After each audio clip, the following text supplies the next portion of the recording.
ഉത്തർപ്രദേശ് പോലീസിന്റെ ക്രൂരമായ പീഡനാനുഭവം വെളിപ്പെടുത്തി ഒരു കുടുംബം രംഗത്ത്. യു പിയിലെ ഗുർഗാൻ ഗ്രാമത്തിൽ താമസിക്കുന്ന ഹാഷിമും കുടുംബവുമാണ് യു പി പോലീസിന്റെ ഞെട്ടിക്കുന്ന ക്രൂരത പുറം ലോകത്തെ അറിയിച്ചത്. ഈ വർഷം മെയ് 20-ന് യു പിയിലെ ഗൈരാനക്ക് സമീപത്തെ ജഗൻപൂർ ഗ്രാമത്തിൽ അജ്ഞാതരായ 2 പെൺകുട്ടികളുടെ മൃതദേഹം കണ്ടെടുത്തതോടെയാണ് സംഭവങ്ങളുടെ തുടക്കം. സംഭവത്തിൽ അന്വേഷണം ആരംഭിച്ച യു പി പോലീസ് ജൂൺ 7-ാം തീയതി ഗുർഗാൻ ഗ്രാമത്തിലെ ഹാഷിം അലിയുടെ വീട്ടിലെത്തി ഹാഷിമിനെയും മകൾ നിതയെയും കസ്റ്റഡിയിലെടുക്കുകയായിരുന്നു.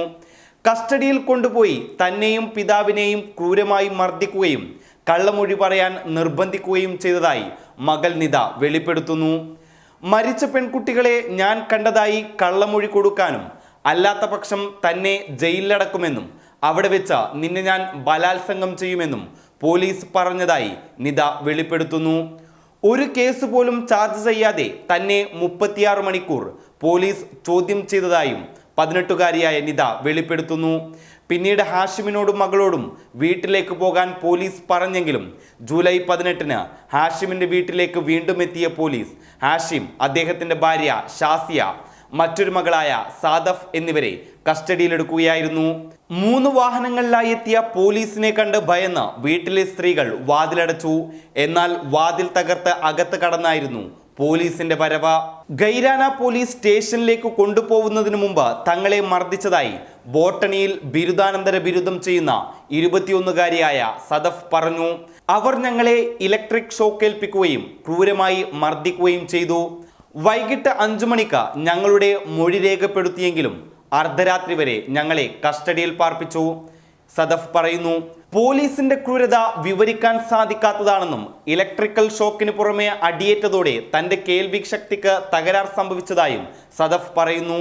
സഹോദരി നിതയോടെന്ന പോലെ തന്നോടും മരിച്ച പെൺകുട്ടികളുടെ കുടുംബത്തെ അറിയാമെന്ന് സമ്മതിക്കാൻ വേണ്ടി നിർബന്ധിച്ചതായി സദഫ് പറയുന്നു. പോലീസ് മർദ്ദനം മൂലം ആശുപത്രിയിൽ ചികിത്സയ്ക്കെത്തിയ കുടുംബത്തിന് ക്രൂരപീഡനം ഏൽക്കേണ്ടി വന്നതായി ഡൽഹിയിലെ റാം മനോഹർ ലോഹ്യ ആശുപത്രിയിലെ ഡോക്ടർമാർ ജൂലൈ 22-ന് സാക്ഷ്യപ്പെടുത്തി. പോലീസുകാർക്കെതിരെ നടപടി ആവശ്യപ്പെട്ട ദേശീയ മനുഷ്യാവകാശ കമ്മീഷൻ, വനിതാ കമ്മീഷൻ, DGP എന്നിവർക്ക് ഹാഷിം പരാതി നൽകിയിരുന്നു.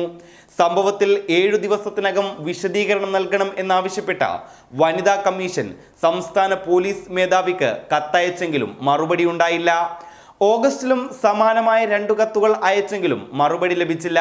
മനുഷ്യാവകാശ കമ്മീഷൻ അയച്ച കത്തുകൾക്കും സമാന ഗതിയായിരുന്നു. മാധ്യമപ്രവർത്തകർ ഇടപെട്ടതോടെ സംഭവത്തിൽ സമ്മർദ്ദമേറി.